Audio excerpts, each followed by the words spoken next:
There is a growing demand from the public as well as medical institutions to allow a pharmacy to issue over-the-counter or behind-the-counter birth control pills without a doctor's prescription.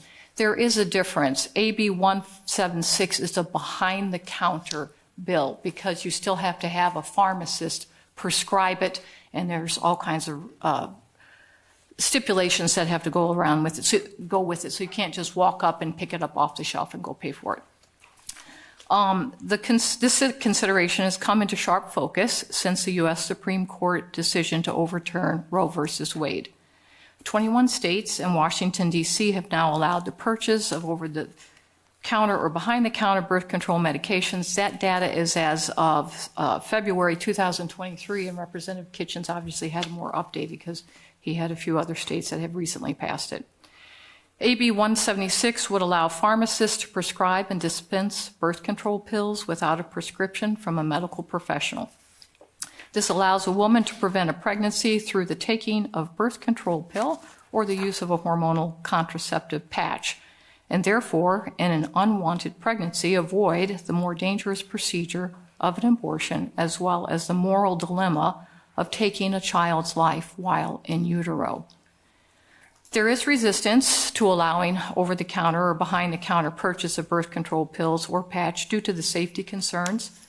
Birth control pills directly affect the hormonal balance in a woman's body, creating possible negative side effects. There is conflicting data, even among scientists, on the extent of physical harm that the birth control pill or patch may or may not cause.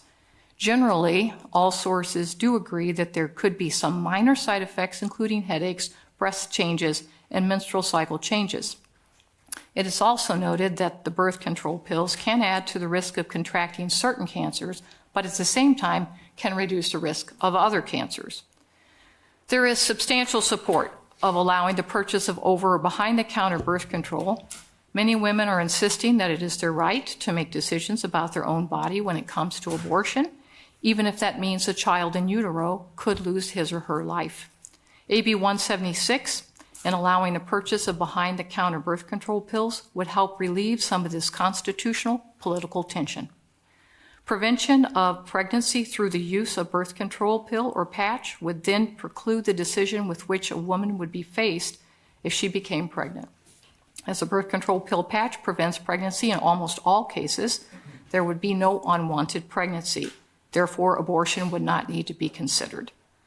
The allowance of behind-the-counter birth control pills also means that the rights of a child in utero need not enter the discussion, as there would be no pregnancy and no child in utero. AB 176 does not ignore the possible safety issues. The requirement of a self-assessment questionnaire, the strong recommendation that the patient annually meet with a medical professional reference their hormonal contraceptive treatment, the blood pressure check that was also mentioned by Representative Kitchens is in the bill. Also, the requirement placed upon the pharmacist to report a prescription to the patient's primary care practitioner. Those are all measures to assist in managing the possible detrimental side effects. Mr. Chairman and committee, I am definitely in favor of this Bill 176. I thank you for listening to my testimony. I'm happy to answer any questions you may have.